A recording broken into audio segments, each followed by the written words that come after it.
जी, आज आपने अपने निवास पे कार्यक्रम रखा है, उसके बारे में थोड़ा सा बताइए। ये आयोजन मैंने अपने स्वर्गीय फादर इन लॉ की स्मृति में रखा है। आज उनकी जयंती भी है, आज बर्थडे है उनका, तो इस वजह से हमने ये आयोजन रखा है।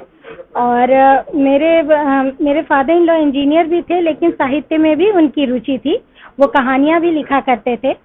तो इस वजह से मेरे भी ये मन में आया कि मैं क्यों ना साहित्यकारों की भी गोष्ठी करूं।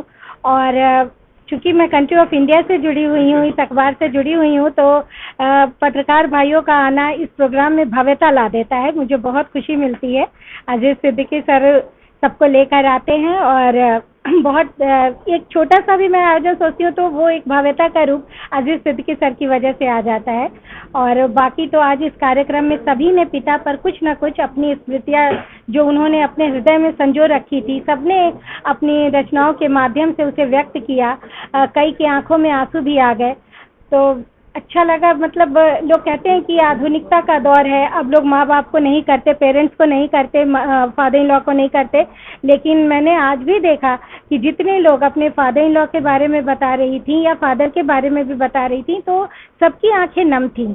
इसका मतलब चाहे हम कितनी भी आधुनिकता की बातें कर ले, लेकिन आज भी हम अपनी संस्कृति, अपनी सभ्यता से जुड़े हैं। आज भी माँ बाप का स्थान कोई नहीं ले सकता।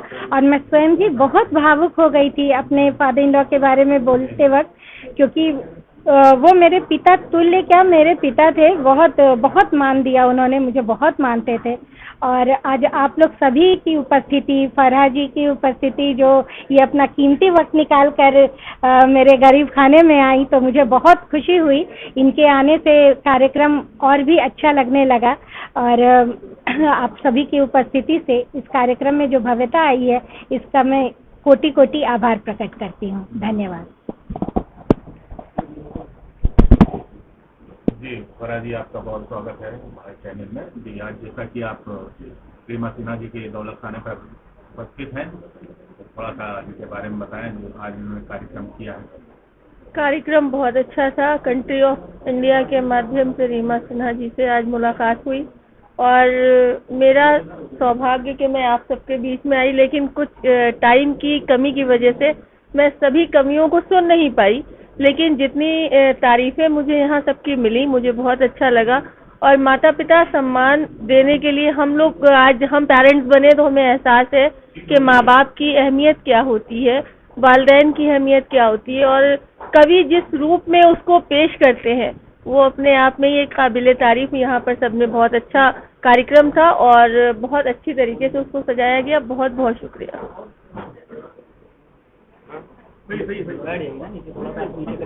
जी, आज आप कंट्री ऑफ इंडिया और निहारिका साहित्य मंच के प्रोग्राम में रीमा सिन्हा जी के यहाँ तशरीफ लाए हैं और बहुत अच्छा प्रोग्राम रहा है, इसके बारे में थोड़ा सा दो शब्द। आज country club of India Niharika साहित्य मंच के द्वारा ये कार्यक्रम उनके ससुर की जन्म दिवस के अवसर पर उनकी स्मृति में किया गया।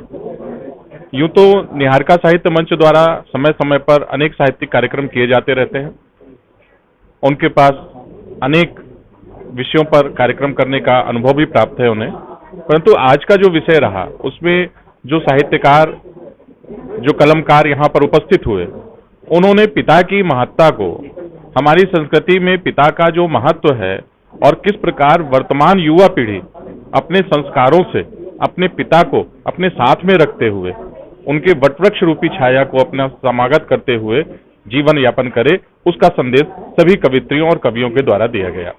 इस कार्यक्रम बहुत अच्छा लिखते हैं, बहुत अच्छा पढ़ते हैं, हर जगह मैंने महफिलों में देखा है।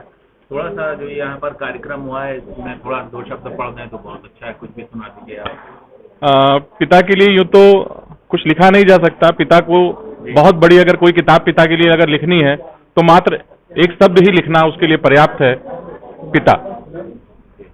आपने कहा है तो मैं अपने गुरुओं को हाजिर नाजिर मानते हुए, उनको साक्षी मानते हुए एक श्लोक आपके सभी के सामने पढ़ूंगा। गिरीशम गणेशम गले नील वर्णम गजेंद्राधिरूणम गुणातीत रूपम भवम भस्वरम भस्मणारूंगितांगम भवानी कल्त्रम भजे पंचवक्तम। और क्या कहना चाहेंगे आप हमारे चैनल के माध्यम से? आपके चैनल के माध्यम से मैं कहना चाहता हूं, आप लोग इस तरह के कार्यक्रमों को अपने वीडियोस में, अपने छायाचित्रों में, समाचार पत्रों के द्वारा समाज के प्रत्येक व्यक्ति तक पहुंचाने का जो ये कार्य कर रहे हैं, वास्तव में बहुत पुनीत कार्य है। समाचार पत्रों की जो दुनिया होती है वो देखना जाए तो एक दिन की होती है, उसकी लाइफ एक दिन की होती है, अगले दिन दूसरा पेपर आता है, लेकिन उसमें लिखे गए शब्द, जो आप शब्द चयनित करते हैं, वो सदियों तक जीते हैं। इसलिए आपके पास समाज को जागृत करने की, समाज को सुसंस्कृत करने की बहुत बड़ी जिम्मेदारी है। आप सभी लोग बहुत अच्छा लिखें, समाज के लिए संप्रेषण का कार्य कर रहे हैं, तो वहां पर संप्रेषित शब्दों का भी प्रयोग बहुत अच्छे ढंग से होना चाहिए। आप युवा पीढ़ी के मार्गदर्शक के रूप में, संरक्षक के रूप में, एक अभिभावक के रूप में अगर समाचार पत्र अपनी भूमिका निभाते रहेंगे तो वास्तव में जिस प्रकार हमारा देश गुलामी की जंजीरों से बढ़कर आज स्वतंत्र रूप से हुआ है, एक विकसित विचारधारा के साथ एक विकसित राष्ट्र बनने में उसे देर नहीं लगेगी। सर, अजीज सिद्दीकी साहब आपके बगल में बैठे हैं, इनके लिए 2 शब्द कह दें। जैसा आपने आते ही बताया कि इनके ऊपर एक किताब। अजीज भाई, मैं सिद्दीकी नहीं कहता हूं उन्हें कभी भी, अजीज भाई ही कहता हूं। मुझसे आयु में बड़े हैं, मुझसे अनुभव में बड़े हैं। मैंने जब अपने जीवन की शुरुआत की थी तो छोटे स्कूटर से की थी। अजीज भाई ने उससे बहुत पहले, जिसे दशक कहते हैं, वहां से शुरुआत की है। जमीन का उनके पास जो अनुभव है, जमीनी ज्ञान का जो मूल बेस होता है, वो उनका इतना सुदृढ़ है, उन्हें कोई भी हस्ती आज की तारीख में, मुझे तो नहीं लगता कोई हिला सकती हो। इसीलिए मैंने इनके ऊपर एक पुस्तक भी लिखी है, उसको लिखने का प्रयास चल भी रहा है, उसमें बहुत सारे लोगों के लेख भी आमंत्रित मैं कर रहा हूं। अजीज शख्स, ये हर एक व्यक्ति सबका अजीज कैसे हो सकता है? वो पत्रकारों के लिए भी काम करता है, वो पत्रकारों को पंजीकरण भी कराता है, वो अपने समकक्ष दूसरे समाचार पत्रों और मैगजीनों को भी रजिस्ट्रेशन कराता है और कहता है कि आप मेरे बगल में आके मेरे कंपटीटर के रूप में खड़े होइए।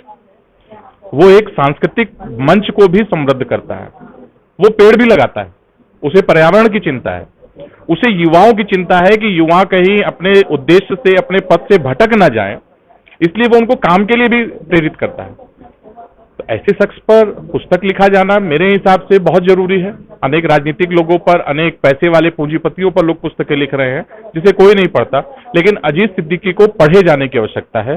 अजीज सिद्दीकी एक नाम नहीं है, एक शख्सियत है, एक शख्स, ऐसा शख्स जो शोध का विषय है। उस पर शोध होना चाहिए कि जो जमीन के इतने नजदीक होकर के आज बुलंदियों पर है, हर व्यक्ति की बातों में है, हर महफिल की शान बनता है, तो व्यक्ति यूं ही कोई अजीज नहीं बन जाता। और मुझे सौभाग्य है कि ये कार्य करने का मुझे आपने अनुमति प्रदान की, मैंने इनसे इसकी परमिशन ली और इन्होंने मुझे इस बात की परमिशन दी। मैं शुक्रगुजार हूं अपने अजीज भाई का। और ये किताब वास्तव में समाज के लिए एक बहुत बड़े मार्गदर्शन का काम करेगी। रेलवे के स्टॉलों पर, बुक स्टॉलों पर, स्कूलों में इसका निःशुल्क वितरण किया जाएगा, जिससे लोग अजीज सिद्दीकी की जिंदगी से वाकिफ हो सकें और अपने जीवन में आत्मसात करें और अपने जीवन को सफल बनाएं।